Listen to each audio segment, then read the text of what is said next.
Last night I listened to a man on television say what I have been saying for a long time about the increase of mental health patients since the introduction of legal highs.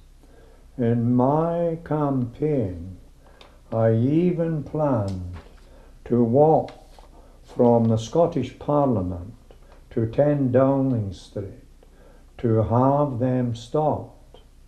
And I approached the daily newspaper for publicity, and the reporter I seen was all for it and told me to let him know when I intended to start.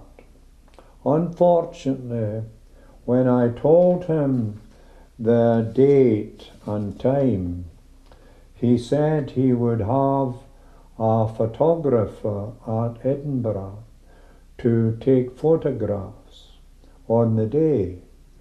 My reply was that I needed the public to know prior to the date, so that many of the families who were worried about with their kids could join me. I had arranged transport for rest periods. His reply was his boss would not allow it.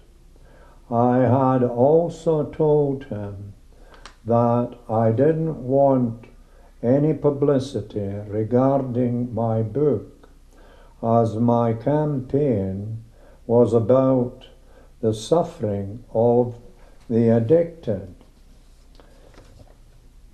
to these drugs and their families, many of whom were at their wits' end worrying about their kids. I knew from experience that I would not get listened to by myself, so I cancelled the transport and wrote to my MP. My letters and correspondence, future letters, to Norman Baker at the Home Office,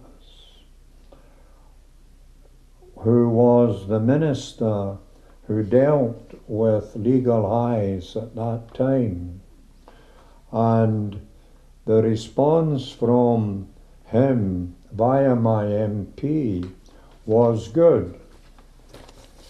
And eventually my final letter from him via my MP said he was taking legal out of the highs and calling them chemical highs. Shortly later, I heard that he had resigned from the Home Office.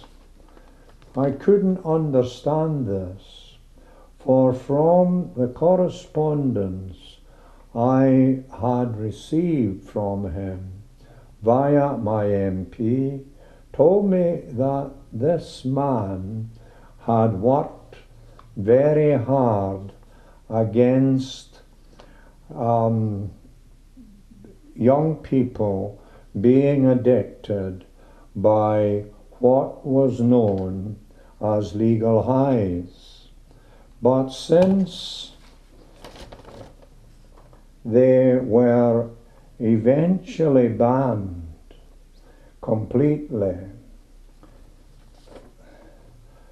for good, in my opinion, it was his and his team's hard work that put an end to what was known as legal highs.